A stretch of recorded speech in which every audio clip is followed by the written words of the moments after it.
The last generation of consoles was full of games with creative and ingenious mechanics, ideas and fantastic level designs, and one of those titles was Bulletstorm. Created by the team at People Can Fly, this was an oddball shooter that focused on killing enemies in inventive and painful ways. The game was fantastic, but alas, the game sold pretty poorly, and nothing more was heard of the series till about 2 years ago with the release of Bulletstorm Full Clip Edition, a remaster that included all the DLC as well as the inclusion of the legendary Duke Nukem as a playable character. It was a heck of a lot of fun, and now the game has a stealth launch on the Switch with Bulletstorm Duke Switch Edition, so let's see how the Switch version did, shall we? The story of Bulletstorm goes like this. You play as Grayson Hunt, a bounty hunter. He and a team of foul-mouthed mercenaries do a job and eventually get stranded on a planet. So Grayson and his team has to work their way through this planet, killing anyone in their way to escape and take revenge on the evil General Serrano.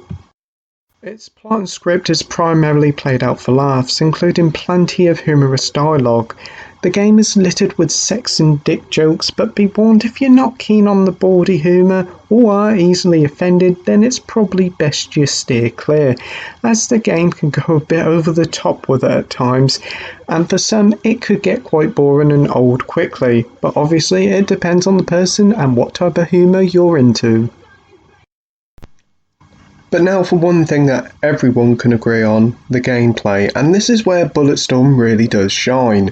You may think at first it's another pretty standard shooter, run here, shoot this and cover from enemy fire, but once you unlock the slingshot, that's when things truly change. See, killing enemies by shooting them is just boring, to be honest, and in Bulletstorm, killing enemies in inventive ways is the aim of the game.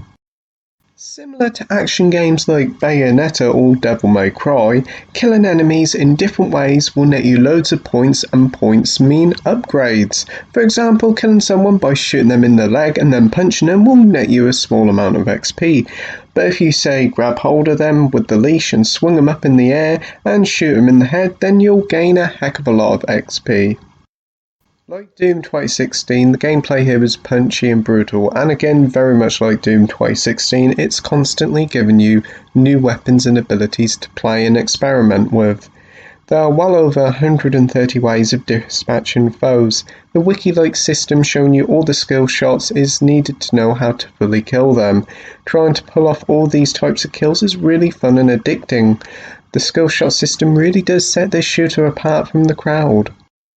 Going hand in hand with the smart skill shot system is the clever and very fun level design, filled to the brim with creative levels full of action set pieces. Midway through the game, there's a rather fun little level where you control a mechanical dinosaur, killing loads of enemies that get in the way.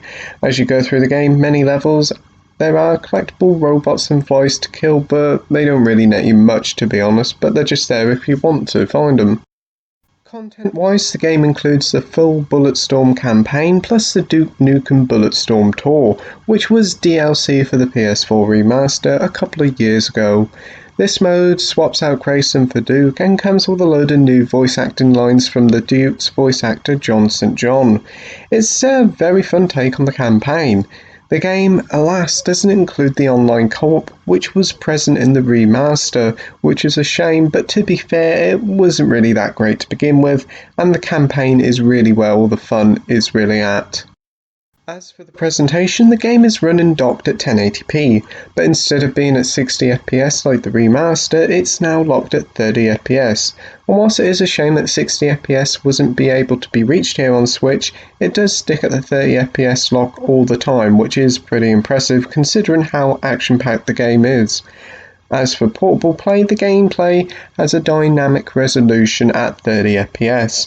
And whilst the frame rate does occasionally drop, it's the stutters in portable play that are far more concerning, but hopefully this can be patched out.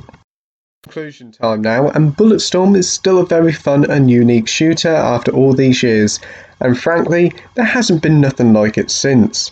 With glorious over-the-top violence and the incredibly creative skill shot system that makes each encounter with an enemy a unique chance to experiment. It's a very memorable campaign full of exciting moments, and the inclusion of Duke Nukem is a great addition. It's a shame that it doesn't include all the content that was in the full clip edition, and the portable hiccups are an issue, but nevertheless this is a quality shooter, so that's why I'm giving Bulletstorm Duke Switch edition an 8 out of 10 with a title of great. Thank you for watching my review, like, rate and subscribe, and until next time, happy gaming, bye!